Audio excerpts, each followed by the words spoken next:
1st of January 2025, new year, new goals, new you. But you've been here before. You said the same last year and all the years before that. The harsh reality is, in 1 year, 12 months, 52 weeks, 365 days, 525,600 minutes, and 31.5 million seconds, for the vast majority of you, nothing will change. You'll be where you've always been, the exact same place as today, and the remaining will move backwards. Because the truth is, your actions won't change. You'll continue doing what you've always done and expect a different result, which according to Einstein is the definition of madness. And the saddest part is, by the time this video finds you, many of you will have already given up on your New Year goals. In fact, 92% of people will give up on their New Year goals this year. But for you to not be part of this statistic, you'll need to redefine madness. You'll have to do something this year you've never done before. You'll have to change the way you think about and approach your goals. And here are 4 steps to make this happen. Step 1. Drop your New Year goals and start again. Because 99% of people set goals the wrong way,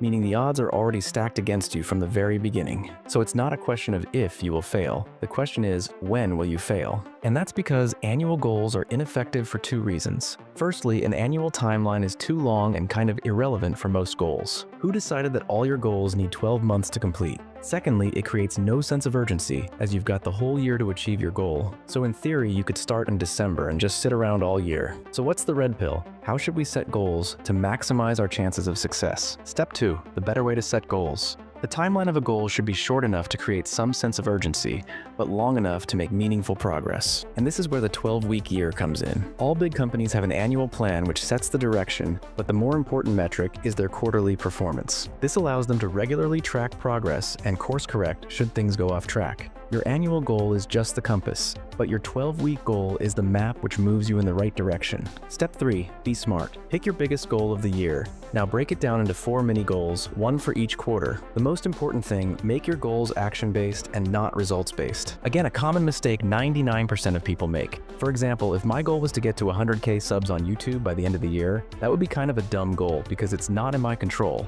A more effective goal would be action-based. For example, by the end of the year, I will create 36 videos. That's 9 videos every quarter, 3 videos a month, and 1 video every 10 days. This is specific, measurable, actionable, realistic, and time-bound. I don't know about you, but that sounds pretty smart to me. Another example is getting into shape. An ineffective goal would be, I want to lose 10 pounds by the end of the year. However, a smart goal would be, I'll hit the gym 180 times this year. That's 45 days every 3 months and 15 days every month. You can apply this framework to any area of your life: saving money, traveling, relationships, and the list goes on. Step 4. You become what you measure. Now, doing this alone isn't enough. You need a system to keep you accountable. At the very minimum, you need a quarterly review with yourself to track your progress. Because you don't become your goals, you become what you measure. So measure often and measure wisely, and even if you achieve only 2 out of the 4 quarters, you'll still be significantly ahead compared to 99% of the population. So pick your goal, break it down into 4 quarterly goals, make it action-based, and measure regularly. Because ultimately, a goal without a plan is just a wish.